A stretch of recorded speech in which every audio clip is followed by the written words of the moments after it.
যার মূল্য লক্ষ লক্ষ টাকা দিয়ে পাওয়া যাবে না।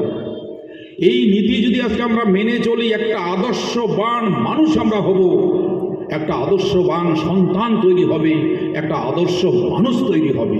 আমাদের বস্ত্রদান একটা কর্মসূচি হলো, একটা সমাজ সেবামূলক কাজ, একটা সবাই মিলে আমরা করলাম। দুলালদাও এখানে আছে, রঞ্জনদাও আছে, বাদবাকি সবাই আমাদের আছে, সবাই মিলে এই প্রোগ্রামটা আমরা করলাম।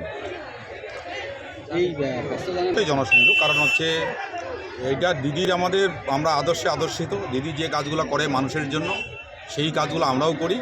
আমাদের প্রত্যেকটা নেতৃত্বের মধ্যে এই জিনিসটা পাবেন যে হয় কোনো বস্ত্রদান, কোনো পিকনিক, মানুষের পাশে দাঁড়ানো, মানুষের সেবা করা, এটাই আমাদের কাজ। আমরা যাতে সব সম্প্রদায়, জাতি, ধর্ম নিয়ে যাতে আমরা একসঙ্গে থাকতে পারি এবং মানুষেরই সেবা করতে পারি, এটাই আমাদের মেন উদ্দেশ্য। সামনেই তো ইলেকশন, শুধু কাজ করি এরকম নয়, আমরা লাগাতার দেখবেন যে লাগাতার আমরা কাজ করে যাই, শুধু ইলেকশনের জন্য আমরা করি না। এই যে দলের আপনারা দেখতে পাচ্ছেন মিডিয়ার মাধ্যমে কীভাবে সারা লোক একদম মানে হাজার হাজার লোক আসতেছে। আজকে দুটা প্রোগ্রাম অলরেডি আমি করে আসলাম।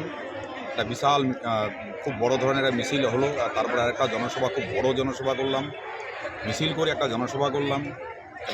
প্রচুর লোক আসতেছে, এখানেও দেখতেছেন প্রচুর লোক আসছে।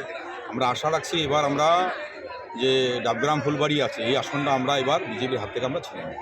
দুলালদা আছে, রঞ্জনদা আছে, আরও নেতৃত্বরা সবাই আছে, কাউন্সিলররা আছে, সবাই আমরা ঐক্যবদ্ধ, সবাই একসঙ্গে লড়াই করতেছি। আমরা আশা রাখছি এই সিট আমরা জিতব।